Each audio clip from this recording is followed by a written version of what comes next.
guys, welcome back to another episode of Melican Fishing.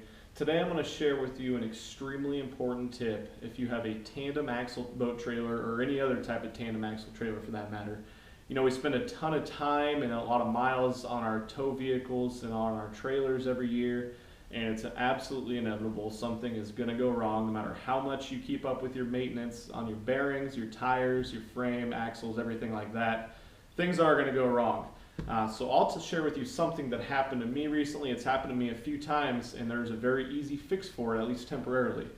And that is your trailer bearing on your tire going out. You know, a telltale sign of that is if you look back in your rearview mirror and you'll see your tire flopping back and forth. You know, it looks like it's completely disconnected. It's about to come off the spindle. Obviously, that's not a good thing, and you'll feel it. Your trailer really pulling from one side to the other, whatever's wrong with it. And I mean, at the time, it seems like a pretty catastrophic deal. I mean, weighing out your options, it's once you pull over and get to a safe stop, you can call a tow truck, and obviously that's going to be hundreds of dollars of bill before you even get to repairing anything. Two, you can unhook your boat and either leave everything there or take everything you own out of your boat and leave your boat there on the side of the highway, which obviously not something people would be comfortable with doing. I had to do that the first time before I learned this tip. Or three, carry around a 4x4 inch piece of wood in your boat. And it can be anything between probably 4 or 5 inches all the way up to a foot long section. And I'll show you how you can use that to help you in the situation. So the first thing you want to do is go back to the axle of the tire with the wrecked bearing, and you want to jack it up as high as you can get it. And at that point, you take that tire off, and if you have the dust cap or the bearing buddy or whatever, you want to try to get that off as well, because it's either off right now or it's about to come off with the wrecked bearing.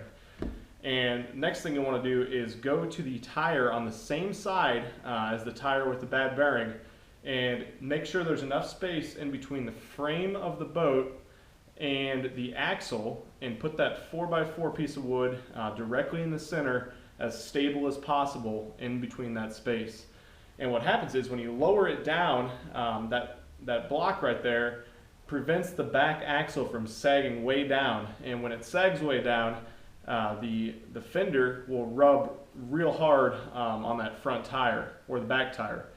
And so obviously at that point you're either going to wreck your tire, you're going to wreck your fender, you're going to wreck your axle, hub, you're going to wreck that bearing.